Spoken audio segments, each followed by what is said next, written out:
So, Avatar: The Last Airbender is one of, if not the greatest animated television, at least to come out of America, many would say, including probably myself. Agreed. It's for children of all ages, because honestly, there is so much to appreciate as you get older. When revisiting the show, there's always more that you can find. However, that does not mean that each and every individual episode is a smash success. And I wouldn't say there's any TV show where every single episode is phenomenal. And Avatar is no exception. So, let's look through what we seem to think are the top 5 worst episodes of Avatar: The Last Airbender.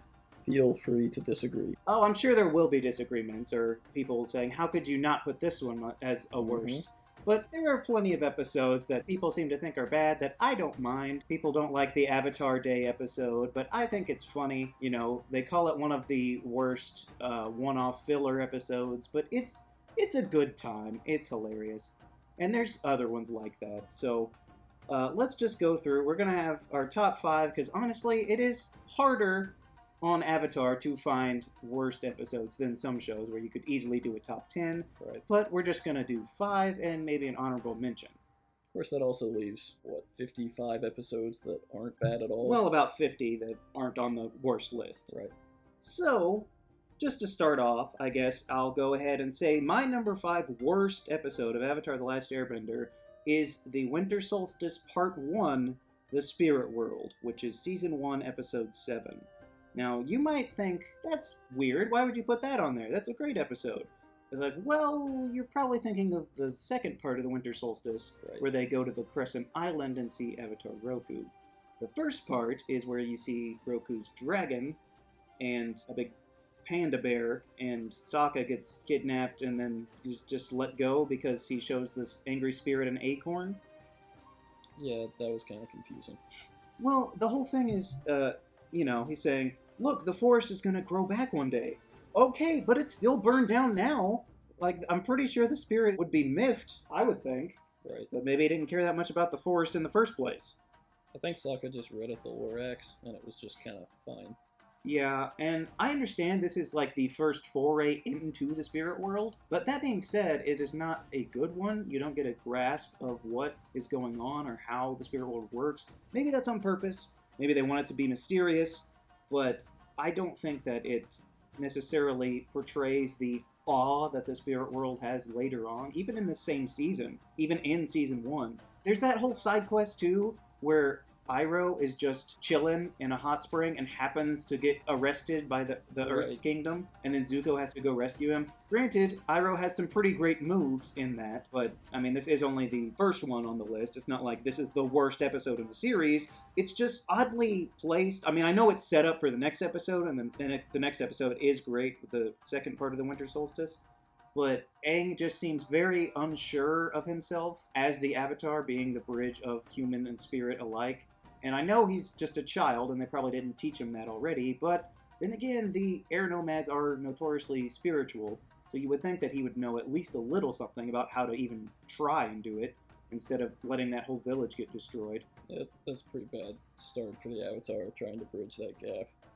Losing an entire, nameless, no, it probably has a name, but a random... No, it's nameless. We don't need to know. Okay. The last thing I'll say is that the way that they do the spirit world is Aang it's like an astral projection out of his body, and his body's like chilling at the bear memorial or whatever, and he's just walking around in our world. And that, I don't think that ever happens again, other than Jinora astral projecting later on in Korra, but I don't think they ever use a spirit power in that way. You just go into the spirit world, you don't get to walk around ours. Right. So if they had delved more into that as a thing that he could actually do on purpose, maybe this episode would rank higher, but as of right now, it's the best of the worst for me. Okay, so the best of the worst, same idea for me. Not same episode, same idea. Another filler episode, and it is filler. It's purely filler. It's kind of funny. Anyway, episode The Fortune Teller. So it's Season 1, Episode 14. Now, of course, if you think that's a really neat episode, you're thinking of the last 5 minutes when Aang stops a volcano. But before that point, it is not an interesting episode. It has some good humor. I'll give it that. It does, yes. Yeah, it has some pretty decent humor throughout, but it also has some not so humorous parts. And see, there's the cringy, what's her name? Meng? Oh, yeah. Something like that. Toph voice actress part 1. Right. But not as good as Toph. No, clearly. And creepy. And not necessary for the plot at all. But the whole fortune-telling gimmick, I mean, it's fine. And again, it's kind of funny by the end of the episode, but what's the lesson learned? Well, the village wasn't destroyed today. That's true. I mean, the real lesson is Sokka was right about everything. Yeah. It's kind of like I was just saying the other day with Finding Nemo. Marlin is right. Nemo can't do these things. And by the end of the movie, that's still true. It is, yeah. Marlin's changed his perspective, but he's still wrong. So, same thing here. I mean, Sokka's right throughout the entire episode. The entire village is wrong. Maybe that is a good moral. Sometimes if you're the only person that believes something and everybody else believes the other, it's still not true. But again, really cool ending. Otherwise... Yeah, and like you said, there is great humor where they ask for earthbenders, and there's those twins, and one says, I'm an earthbender, and the other says, I'm not. Right. Yeah, I mean, there's some good one-liners in it. But also, the village itself, you know, they dig that trench, and everybody's working hard, and then none of it matters. The trench doesn't work, and Aang is the one that saves them. Oh, that's true. Yeah. I didn't think about that. Yeah. So the villagers don't do a thing. It's a good thing the Avatar was there. Yeah, otherwise her prediction would have been wrong. But it wasn't, and that's the point of the episode, I think. Yeah. And then she shows up again when they're tracking them with the shear shoe, and she still doesn't do anything then. Right. Anything helpful. I just don't understand why Katara gets so obsessed with the fortune-telling. Yeah, I know. That doesn't seem like something Katara's character would buy into. Yeah, I mean, she wouldn't not believe it like Sokka. I don't think she would, use it to determine what she was going to eat for lunch. Right. And also, they just used chicken bones? Is that right? That was at least one of them. But just chickens? Well, probably like a duck chicken or something. Chicken, pig chicken, something chicken. Yeah. Okay. Anyway, number 5, not the worst episode, but certainly not good.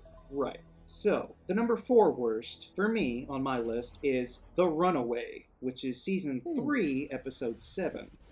Now, you might be thinking, how is a Season 3 episode even on the worst list? But let me take you through it. The Runaway is an episode all about Toph that we've already seen before. And by that, I mean Toph is using her abilities to scam people, and Katara's not happy about it. Right. And we have had this dynamic between these two at least 3 episodes now at this point, where Katara is the quote-unquote uptight one, and Toph is all about letting loose and not following the rules or whatever. And it turns out that Katara's right, they get busted for all these scams, which, by the way, if you're gonna run all these scams, at least pick a different town in the next 2 or 3 days. Like, yep. I can understand if this town is just littered with, street gambling, and that's why they do it. But then they pull the scam of, pretending Toph got ran over by a cart. You can do that in any village. It doesn't have to be this one. I think maybe that's just where the money was. Maybe that's just a really wealthy They did have town. that huge statue in the town square, so I guess that's something.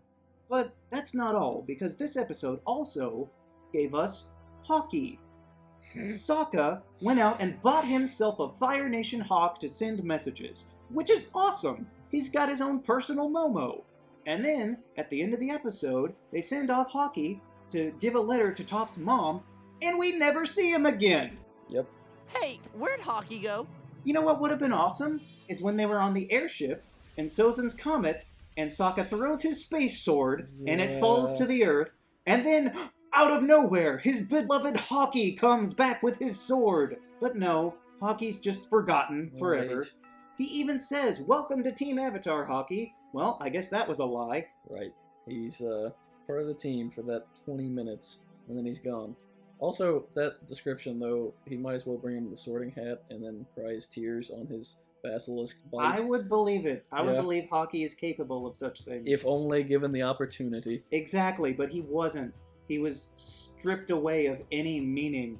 But there is some cool stuff in the episode, like Combustion Man is here.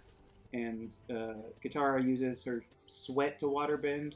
I guess, I mean, that's kind of gross, but also useful. Mm-hmm. And there is that nice speech about Sokka not remembering his mom and just picturing Katara, but we could have had all that somewhere else. In a better episode. If we're going to have a Toph-based episode, it doesn't have to be her character regressing to learn a lesson that she's already learned.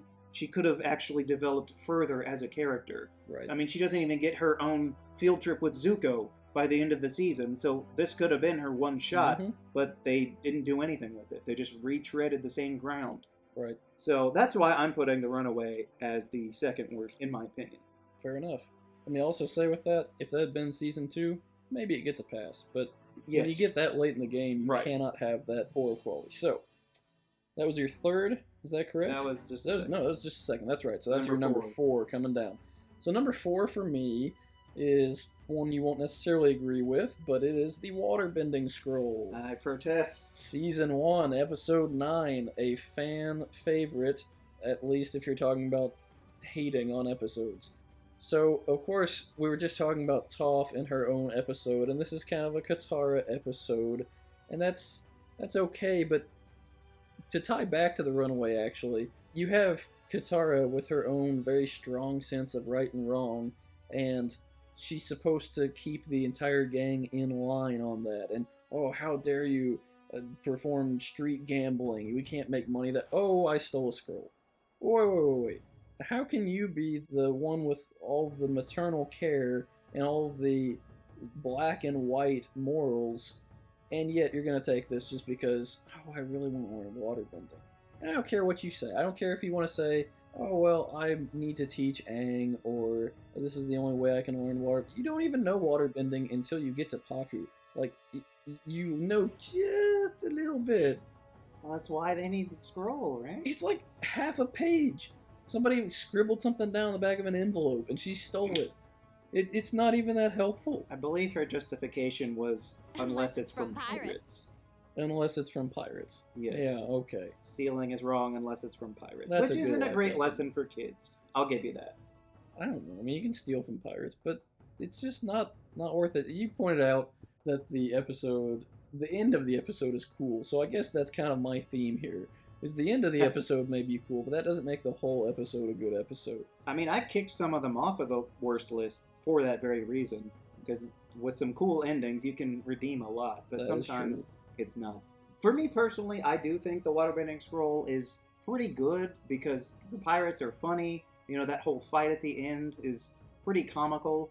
And there's the whole angle of Zuko and the necklace and all that stuff. And the White Lotus Pai Sho tile is a good start to a great story beat that plays out later. I can understand, I guess, why. I mean, to me, it's just the start of getting into the groove of the show.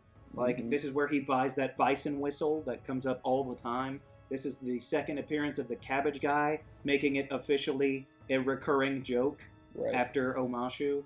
And the pirates show up later in this season to sabotage Zuko's boat. So it's a lot of moving parts that I do think work well, but if you want to call it a worst episode, I guess that's up to you. I didn't call it the worst episode. I do understand, though. It's kind of harsh to judge any season 1 before episode 10 episode just because you're just getting on your feet, but still, I'm going to kind of go ahead and kick your legs out from under you on this episode. Aang, this is all my fault.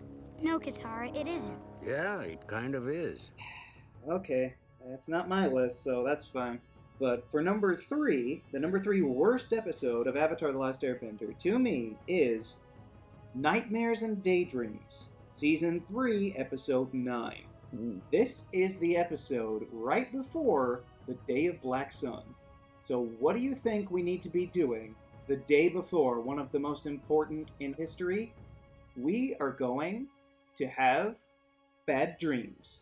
Right. This whole episode, I don't know what they could have done. I don't know what they should have done narratively, but the whole thing just screeches to a halt. They come to this island and say, well, the invasion's in 3 days, and then Aang freaks out. Nobody else freaks out, by the way. They're all children, so I would expect at least one more of them to be uneasy about this. But Aang, he goes nuts, basically. and he starts having these weird dreams of like him being a Dragon Ball Z character against Ozai, and he has to do a math lesson or something, and that's weird enough, but then it starts breaking into the Daydreams portion because he's not sleeping, and he just has a total mental breakdown, and he starts imagining like all the koala sheep are talking, and then Momo and Appa start talking, and like, sure, it's neat that they sound like Alien Force Omnitrix characters because they're D. Bradley Baker voices. No, I am sick of this guy always mouthing off and telling me what to do. Oh, you don't like it? Well, let's go right now! What's going on here? This is the day before the invasion, the day of Black Sun. We need something. Right. And yes, this is the only other appearance of Guru Patik after the episode The Guru, so I guess that's something. It's something.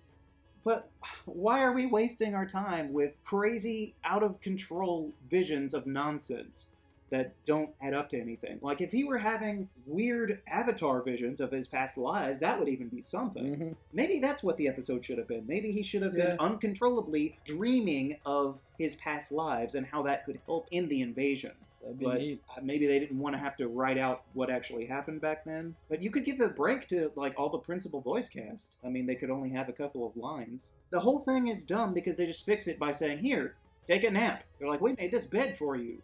Well, you couldn't have done that 2 days ago? Yep. It's completely out of nowhere. Like, what's the episode before it? The Puppet Master. The Puppet Master is the episode before this. That one is incredible because it's mind-blowingly dark. Right. And then the next episode is the Day of Black Sun. And this one is smack dab in the middle, and it's just, you can totally skip this episode and not miss a beat. Right. Although, I think this is the episode where Zuko, like, gives up. I'm pretty sure this is the one where he... No. Okay. This is the one where he goes to that war meeting, and then he's like, I wasn't myself. Right. And then the next episode is when he gets the thing. So even that, you know that he's been having doubts this whole time. So, yeah, you can totally skip this episode and not miss a thing. It's absurd. It's totally out of style for Avatar. Right. And it's just totally irrelevant in the long run. You know, just an alternative suggestion. He also could have dreamed into the spirit world. Just, that would make more sense of what was happening. Yes, if the talking sheep were in the spirit world, I would have no grievances. Because that would get a little bit like Korra when we found Iroh there, and just... You know, it's kind of that sort of Alice in Wonderland sort of stuff going on. But yeah, I can't disagree with that. It's not a good episode and is placed very poorly. Right between two great episodes. Right. So, you can't really redeem it. Just take a nap and don't drink the, what is it, banana onion juice. Oh, yeah. Apparently that stuff, you get a little bit tipsy, a little bit high on that. So that's your episode 3. Yes. Okay, my third, so we're 3 away from the bottom here. It is The Painted Lady. Season 3, episode 3. You know, we're kind of hard on season 3 apparently, but... I mean, I'm done. Okay, Painted Lady. For me, it's not that it's necessarily a bad episode, it's just a really boring episode. And again, maybe that goes back to Katara, and it's not that I dislike Katara, but... Kind of sounds like you do. You know, maybe. We'll find out. I just don't understand it. She, of course, has this whole complex that she has to take care of everybody else, and that's true throughout the show. But now it extends to this town in the Fire Nation of all places, and it's basically Lake Town from The Hobbit, and it's just this filthy, sludge, backwards town. And you can't watch it while eating, because you see these fish getting chopped open, there's mud coming out of them. It's just gross. Double-headed fish, too. Yeah, that's natural. So... Actually, in the Avatar world, it may be natural. They have some weird genetics there. But you can't help everyone, but she tries to help everyone. And I guess technically she succeeds. Although she doesn't help Appa. She nearly poisons him, trying to fake sick. It's not actual poison. Yeah, but you can't hurt another member of your team just because you're selfish and want to go do this thing. But that's more of my grievance with it. Why didn't she just tell them? Yeah, I mean, maybe not Sokka. I know he wouldn't go for it. Right. Largely because he had that whole plan for every day before the invasion. Right. But, yeah, surely Aang would go along with it. Well, he did in the end anyway. Right. So why not just get him on board from the beginning? That conversation at the end where she reveals it just doesn't make sense. And then also, as kind of a side note, she really steals the thunder from the Painted Lady herself, like the spirit, the Painted Lady. Also, Right. what was the Painted Lady doing? Yeah, see, I don't totally agree with this. I would put this episode higher than bottom 5, Mm-hmm. but that is a good point. Like, the Painted Lady does show up at the end to congratulate Katara and thank her for everything, but like, what were you doing? Yep. If you're real, then why are you letting the people that supposedly are yours just suffer? It was her canasta night. I guess her canasta year. Right. Yeah. She's really though. She's been letting these people suffer. It doesn't seem it's their fault.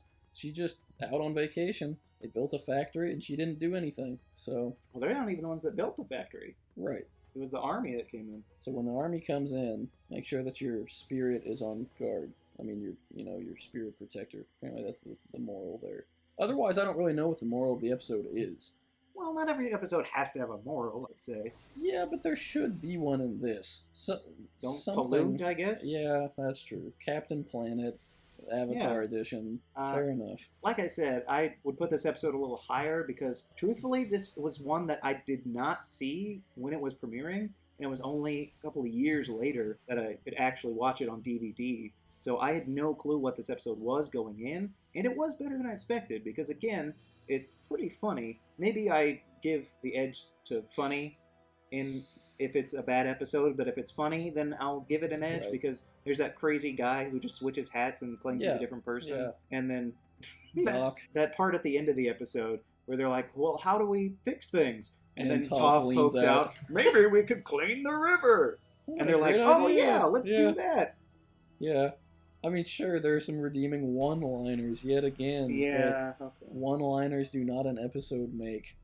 Well, it depends on the episode, but not this episode, for sure. All right. Okay, so, the number 2, the penultimate worst episode, to me, is Imprisoned. Season 1, Episode 6. This, of course, is the episode that introduces Haru.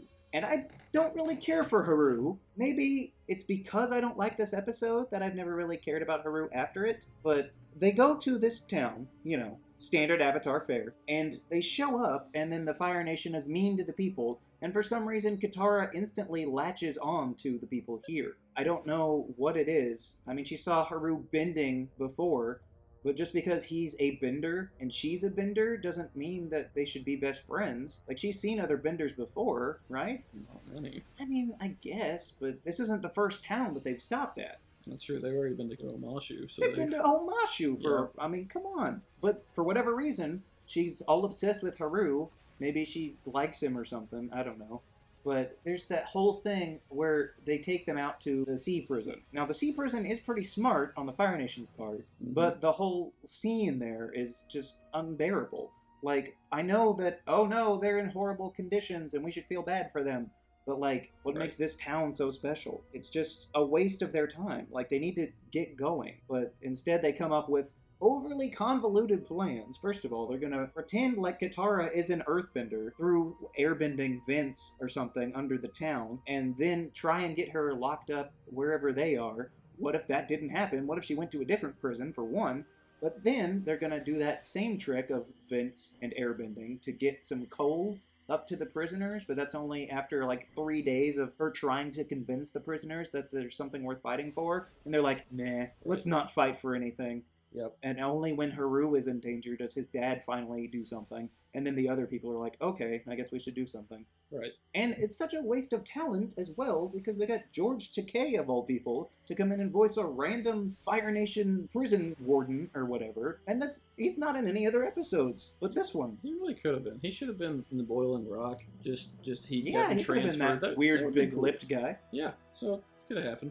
But on this, I'd like to say, on this episode, just apply that same logic to the Painted Lady. Why care about this town? Why come up with a convoluted way that almost gets you killed to take care of the problem? Just same concept. That one's different because Katara was coming up with that one on her own. So it being convoluted could make sense because it's the only way she could think to do it. But like, this was a whole team effort to rescue a guy that they just met. Right. So why don't you do that for anything else? Why don't you do that for everyone you meet? Yeah. Yeah. Also, though, to use your approach, it is really funny, the one-liner, whenever they say, That lemur's earthbending. Yeah, but that's That's the great. only one-liner in the whole Yeah, episode. that may be true, but it is funny. Like, a single one-liner does not save an episode. Several might, but Right. definitely not this one. I know people probably would not agree as much with this one, but this one is so slow and dull Mhm. and boring, and I almost fall asleep when I watch it. And that's not a great spot to put 6th in the entire series. Like, you want to get the lead out. You want to get people going and excited. So I can understand that they want to show the horrors of the Fire Nation, but we already saw Aang's skeleton of his old teacher. Mm-hmm. So we're pretty aware of the horrors that they're capable Right. Did you see it in live action, though? of. This episode? Mhm. Yeah, the 5 guys doing a choreographed dance to move a pebble. Yes. Yeah, it's That horrible. didn't help? No, Oh, okay. Just checking. it made it worse. Right. All right. So that was number 2. Yes. So number 2. Number 2 for me, and this is probably a very unpopular pick, but I'm doing it, and this is going to solidify my position, my seeming position against Katara, because the episode choice is Season 3, Episode 16, The Southern Raiders. Huh. Yeah. I've had a problem with this episode for a long time. In fact, the last time I was rewatching Avatar, I was watching it, my wife was watching it for the first time, and she had a problem as soon as we watched this episode.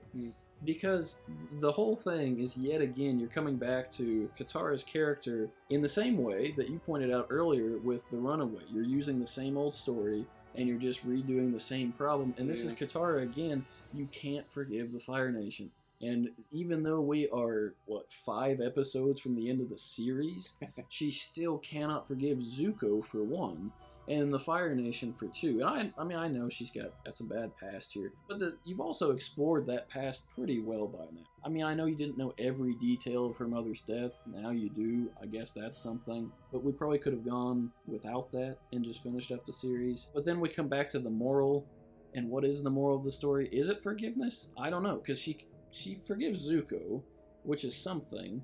Yeah. Of course, he didn't personally kill her mother or anything, but she kind of she doesn't forgive the Southern Raider commander that they go find in the rain and I mean, everything. she lets him live, but That's not different. the same. No. She doesn't. She gives him a life sentence instead of the death Well, penalty. yeah, because she sees how crappy his life is, and she's like, "This is better than death. You Yeah. suffer forever." Yeah, is that forgiveness? No, it's bitterness, it's malice. So she doesn't learn her lesson, really. It's nice that she gets to resolve things with Zuko, but she doesn't even resolve her own problem.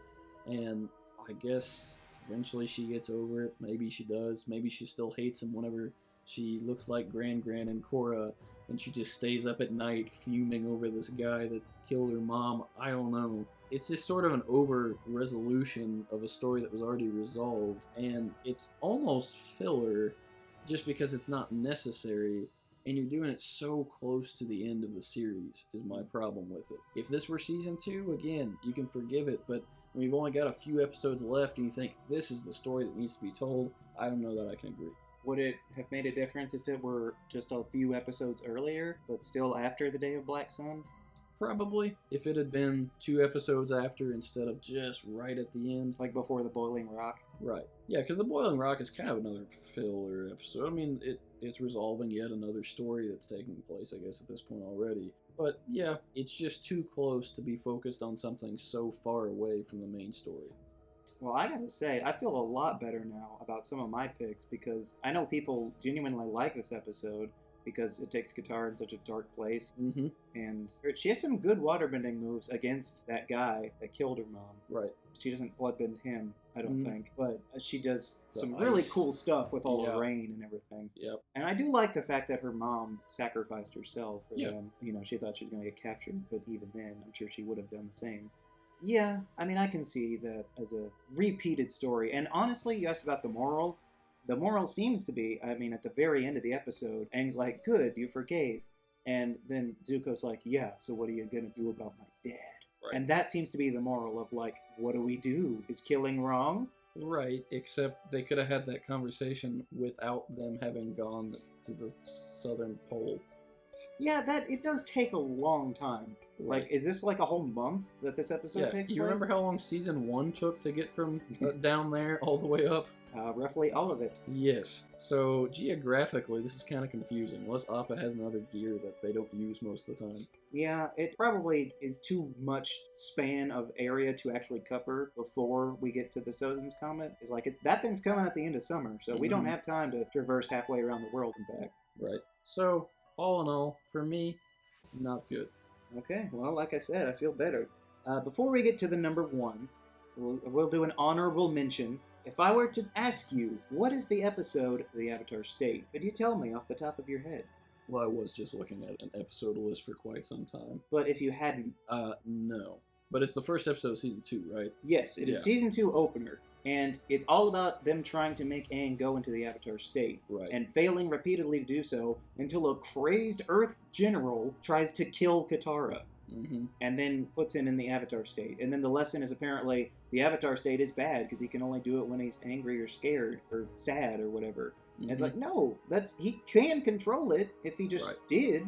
But it's a bad lesson. The only reason it's not on the list is because of the Zuko part of the episode where him and Iroh meet up with Azula for the first time. Mm-hmm. And she's like, come back to the Fire Nation. And they're like, okay. And Iroh's like, that's a bad idea. And Zuko's like, I'm going to do it anyway. And he's like, okay, I'll go with you. And then, oh no, Azula betrayed us. And Iroh's like, I knew it. And then redirects her lightning. Right. And that's, it does set up a lot of stuff at the start. I think they knew where the season was going to go. Because this is when Roku specifically says, if you die in the Avatar State, the Avatar cycle's broken. That comes up at the end of the season. The spirit water is given to Katara at the start of this episode when they leave Baku. So there is a lot of cool setup that does pan out at the end, but the overall story of this episode is not good, which is why it's an honorable mention, but all the other stuff, the connection to the rest of the season lifts it up just enough so it's not actually one of the top 5 worst episodes. Right, that's fair. Good honorable mention. So that doesn't even necessarily mean it's 6th worst. No, it doesn't. It just means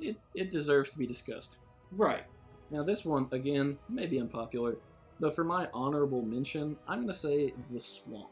And I know that there's a lot of interesting stuff as far as lore goes with the swamp.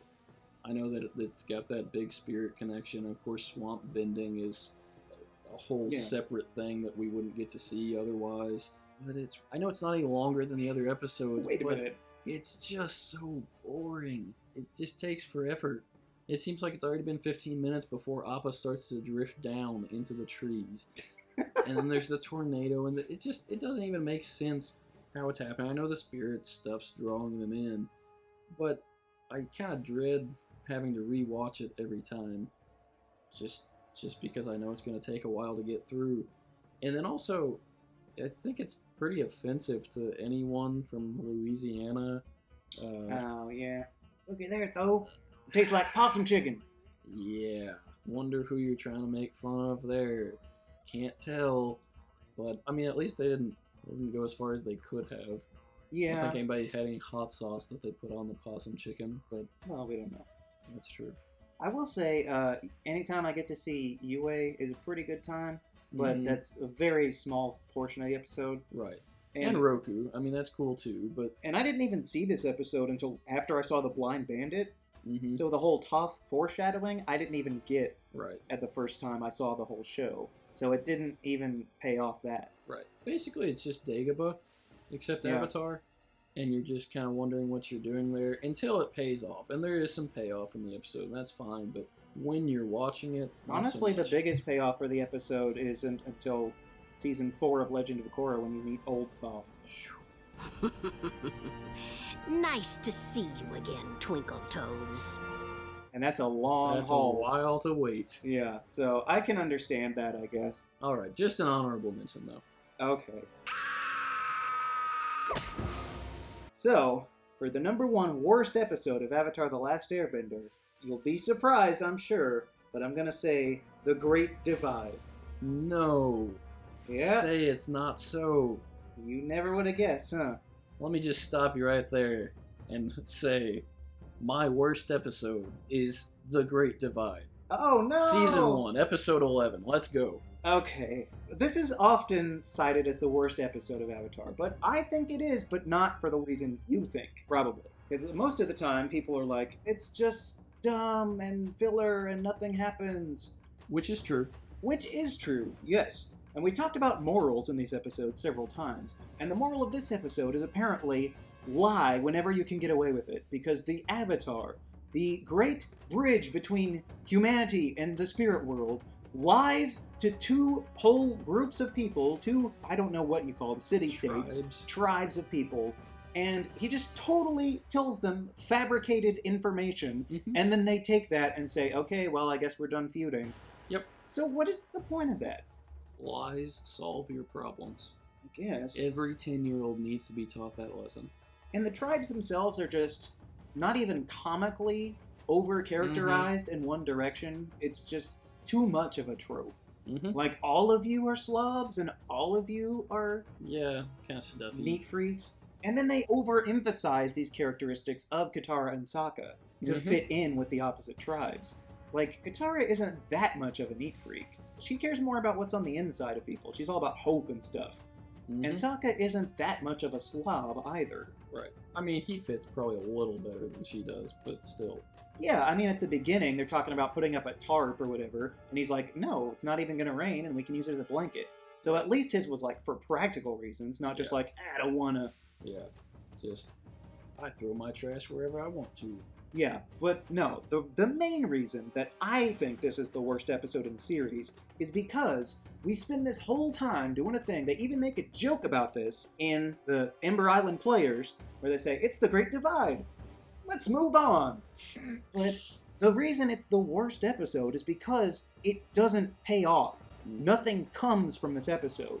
Like we said before, even Aunt Wu comes back in an episode. This show is so interconnected, but absolutely nothing comes out of this episode. And it's a super easy fix. All you had to do was have the two tribes show up on the Day of Black Sun. I don't know if I would prefer that, but well, still. No, they don't even have to have a speaking role, but you can just show them visibly coming and being like, the Avatar helped us, quote unquote. They don't know it was a lie, but whatever. From their point of view, the Avatar helped us. He at least got us across that canyon, so we're going to help him in his time of need. If they just showed up at any point, even just the coronation of Zuko at the very end, like, come on, have him show up somewhere. Right. But the fact that they are just completely MIA for the rest of the series, or the rest of time in the Avatar universe, means that this is truly pointless. Fair enough. Yeah, obviously I don't disagree with any of that. The moral's bad. The obvious moral, like the over-the-top moral of getting along, is just so ham-handed that it's not usable. But then you've got the underlying situational ethics amorality that says, oh, well, if I can solve this problem by some unethical means, fine. Yeah. Doesn't matter. A lie to cover it all up, that's fine. Also, this is a petty one, but the canyon crawlers are gross. Like, just nasty. Also is the Canyon Guide. That's true. Also, he's a wimp. Like, sorry you broke your arms, dude, but you still gotta get these people out of here. Yeah, we've seen Earthbenders use their feet to bend tons. Yeah. What did your feet break too? I don't think so. You probably earthbend with your nose. What does Boomy do? Boomy used his chin, yeah. Yeah, exactly. You got a chin. It's not broken. Well, not everyone's as good as Boomy. That's true. But still, chin up, Earth Guy. Also, okay, you get some backstory with what you think is backstory at least, but then it's not true, and even if it were, it's boring. That whole sport game that they play, it's just boring. Well, it wasn't a sport until the Avatar lied about it. Right. But yeah, you get that original backstory, and then you get the false backstory. Well, you get two conflicting backstories. So you get the same backstory 3 times. Yes. Ooh. One of them, at least one of them is a lie. Possibly all of them are a lie. That's true. But at least they have different art styles when they're explaining it. Yeah, I guess that's kind of neat. But if your art styles and your flashbacks are the best thing you got, it's not doing great. Also, I mean, if you're talking about filler, it is pretty bad because they make it, like half a mile in a whole episode. Yeah. They're trying to get to the North Pole. Yeah, North Pole. Which is even worse. Right. Yeah, you're just delaying the whole thing. Also, though, as far as context goes, this comes after Jet. Not that Jet's my favorite episode, but still, you get some interesting character development. Yeah, for sure. Around that. And then after this is The Storm, which is some of the most insightful character building that you get to see. Talk about backstory. Right. And then right smack in the middle of it is the great... I think that's what the Great Divide actually is. The character development from Jet, and then the character development from the Storm, and then the Great Divide in between them. Just to point out that you're not going to get any character development in this episode. Except to learn that the Avatar will use lying whenever possible. Absolutely. Whenever possible. Yes. Maybe that's part of why I think this show is so good, because they take quote-unquote filler episodes and then usually do something more with them. Mm-hmm. You didn't really say that, did you? I might as well have.